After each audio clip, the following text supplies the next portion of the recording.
কি দারুণ একটা সবুজ সুড়ঙ্গ, সাথে আছে এমন একটা গোলক ধাঁধা, আর বাচ্চাদের জন্য খেলার জোন তো আছেই, সাথে এমন ঝর্ণায় গোল্ডফিশ দেখার সুযোগ। কোথায়, লোকেশন বিস্তারিত বলছি। আসসালামু আলাইকুম, hello is me Saima to a brand new vlog. তীব্র গরমে হঠাৎ এক পলসা বৃষ্টির ছোঁয়ায় যখন ভিতরে অন্যরকম অনুভূতি কাজ করছিল, তখন আশেপাশের এই কৃষ্ণচূড়া গাছের সারি দেখে মনটা নিজে থেকেই উৎফুল্ল হয়ে গেল। আর এই উৎফুল্ল মন নিয়ে যাচ্ছি হচ্ছে ঘুরতে 300 ফিটে আর্মিদের জলসিঁড়ি আবাসনে অবস্থিত জলসিঁড়ি সেন্ট্রাল পার্কে। আজকের ভিডিওতে এখানে যাওয়া, ঘোরার, কিভাবে কি ঘুরবেন, কোথায় কি দেখবেন, সবকিছু বিস্তারিত থাকবে। তার জন্য সাথে থাকুন, দেখতে থাকুন। 300 ফিটের রাস্তা ধরে যে নীলা মার্কেটের রাস্তাটা নামার ঠিক প্রথম বামের গলিটাতে ঢুকে যাবেন। এরপর কাউকে জিজ্ঞেস করলেই আপনাকে দেখিয়ে দিবে কোথায় জলসিঁড়ি সেন্ট্রাল পার্ক। এছাড়া আশেপাশে বিলবোর্ড টাঙানো আছে, অটো ড্রাইভার মামারাও হেল্প করবে। আপনারা চাইলে ভ্রমণটা একটু আরামদায়ক করার জন্য প্রাইভেট কার নিয়ে আসতে পারেন, কিন্তু ওখানে অটো অ্যাভেলেবেল আছে। অটো দিয়ে আপনাদেরকে সেন্ট্রাল পার্কে নামিয়ে দিবে। সেন্ট্রাল পার্ক থেকে অটো বা সিএনজি করে আপনারা নীলা মার্কেট হয়ে 300 ফিটের মুখে এসে এখান থেকে বিআরটিসি বাস করেও আপনাদের গন্তব্যে যেতে পারবেন।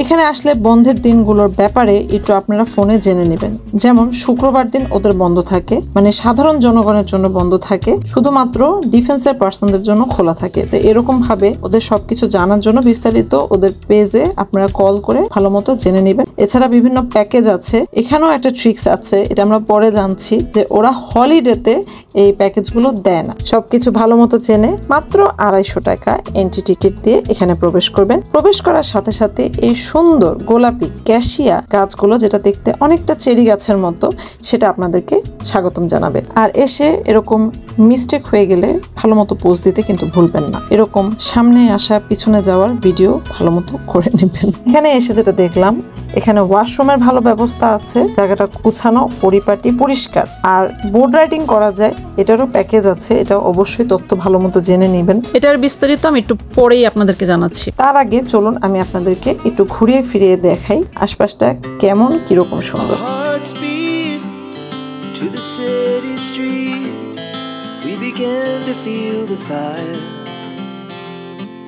তারপর হাঁটতে হাঁটতে যেটা হয়, একটা গিরগিটি টাইপের ছোট, মানে এর কি বলবো, টিকটিকি টাইপের, গিরগিটি টাইপের, যেটাই হোক এই জিনিসটা দেখতে পাই। এটা একটু ভিডিও করলাম। ওদিন আসলে আবহাওয়াটা এত ভালো ছিল, মানে এত বাতাস ছিল, রোদ পরে উঠেছিল, বাট তবুও খারাপ লাগছিল না। আর আমরা এই ঘোরাফেরা করতে করতে দুপুরে যে খাবারের টাইমটা হয় সেটা চলে আসে। তো ভাবলাম যে ঠিক আছে, খাবার দাবার খেয়ে আসি। তো এখানে রেস্টুরেন্টের আপনি ম্যাপ পাবেন, ওখান থেকে দেখে আপনি রেস্টুরেন্ট এরিয়াটা খুঁজে ওখানে চলে যাবেন। রেস্টুরেন্টের একটা মজার বিষয় হচ্ছে যে এটা আসলে না, উপর থেকে দেখলে বোঝা যায় না যে এটা আসলে ভিতরে রেস্টুরেন্ট। উপর মনে হবে যেটা পাহাড়, আসলে ভিতরে, ওইটার ভিতরে কিন্তু রেস্টুরেন্ট আছে। তো জিনিসটা দেখতে কিন্তু ইউনিক। ওদিন ওয়েদার ভালো থাকলেও কিন্তু দুপুর দিয়ে একটু গরম লাগছে, তো চিন্তা করলাম রেস্টুরেন্টের ভিতরে বসে একটু ঠান্ডা হবো, যেহেতু এয়ার কন্ডিশন করা। ও মা, ভিতরে যে দেখি এত ভিড়, কারণ দুপুরের টাইমে সবাই লাঞ্চ করবে, অনেক বেশি রাশ ছিল। ওদের মেনু লিমিটেড রেখেছিল, সেট মেনুটাও লিমিটেড ছিল।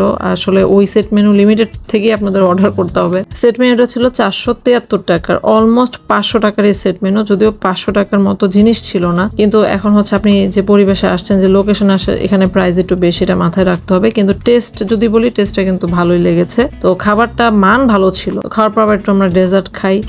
ডেজার্ট খাওয়ার পরে এরপরে তখন ওয়েদারটা আরো অনেক সুন্দর হয়ে যায়, রোদটা চলে যায়, খুব সুন্দর বাতাস শুরু হয়ে গিয়েছিল, আকাশটা হালকা হালকা মেঘলাও হয়ে গিয়েছিল, মানে কেন জানি পরিবেশটা ঠান্ডা হয়ে যায়। তো ভাবলাম ঠিক আছে, চারপাশটা একটু ঘুরে ফিরে দেখি, আপনাদেরকেও দেখায় আর কি কি আছে দেখার মতো আসলে।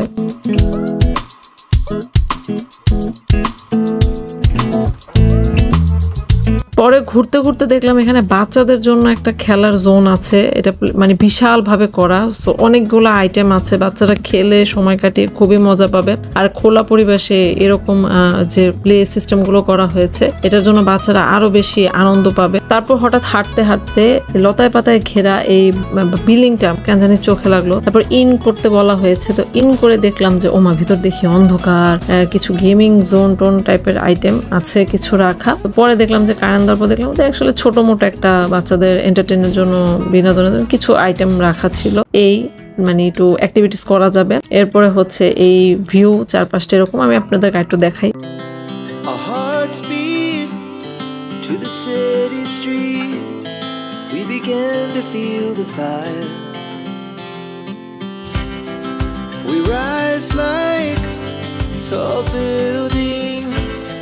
as the chemicals they take us higher. এই জলশিরি পার্কের সবচেয়ে আকর্ষণীয় ব্যাপার ছিল হচ্ছে এই মেজ মানে গোলকধাঁধা। এখানে আসলে যে আপনি হারিয়ে যাবেন, খুঁজতে হবে, এই জিনিসটা একটা মজার খুবই দারুণ অ্যাক্টিভিটি ছিল এটা। হঠাৎ কিন্তু একটু ভয়ই লাগে যখন রাস্তা খুঁজে না পাওয়া যায়। তো এইটা কিন্তু আপনি ফ্যামিলি সহ বা ফ্রেন্ড সহ খেলে খুব মজা পাবেন। এছাড়া ঘুরতে ঘুরতে দেখলাম আরেকটা রেস্টুরেন্ট আছে ভিতরে, এখানে কিছু ড্রিঙ্কস নর্মাল এগুলো পাওয়া যায়। আমি এটা একটা ভিডিও করে দিচ্ছি। মোটামুটি বলতে গেলে জলশিরি পুরো পার্কটার মধ্যে 2টা রেস্টুরেন্ট পেলাম। তো আপনারা চাইলে আপনাদের পছন্দ মতো জায়গায় খেতে পারবেন। তো এবার আসি একটা বিশেষ পার্টে, যেটা হচ্ছে ওদের বোটিং। এই বোটিং এর বিষয়টা এত ইরিটেটিং লাগলো শেষে, যে ওরা একে তো লিমিটেড, এর মধ্যে ওরা মন চাচ্ছে কোনোটা বন্ধ করে দিচ্ছে, মন চাচ্ছে কোনোটা এখন চালাবে না, লাইন ধরতে বলতেছে। এইসব কাহিনী করে শেষ পর্যন্ত আমরা বোটে চড়তেই পারি নাই, অনেক সময় লাগে। সো এই অপশনটা আপনারা ধৈর্য নিয়ে যদি পারেন তাহলে চড়বেন, আর আদারওয়াইজ বাদ দেওয়া লাগবে, আসলে কিছু করার নাই। কিন্তু ঘোরার জন্য দারুণ একটা জায়গা, খুব ভালো লাগবে। এর মধ্যে যদি আবহাওয়া সুন্দর থাকে তাহলে তো মনে করেন সোনায় সোহাগা, সবকিছু মিলে খারাপ যাবে না দিনটা। তো এখান থেকে ঘুরে আবার আপনারা এখানে অটো স্ট্যান্ড আছে, এছাড়া যারা ব্যক্তিগত গাড়ি নিয়ে আসবেন সেটা তো আছে, অটো স্ট্যান্ড থেকে বা সিএনজি অটো ধরে আপনারা একবারে 300 ফিটে চলে আসতে পারবেন। এখান থেকে আপনারা বাস পাবেন, বাসে করে অথবা আপনাদের সুবিধা মতো প্রাইভেট কার অথবা সিএনজি অথবা অটো ধরে সুবিধা মতো যে গন্তব্য সেখানে যেতে পারবেন। আমরা ওইখান থেকে এয়ারপোর্ট রোডে চলে আসি, এখান থেকে সিএনজি করে দেন আমরা বাসায় চলে যাই। এই ছিল আমার ভিডিও, আশা করি ভালো লেগেছে। So thanks for watching.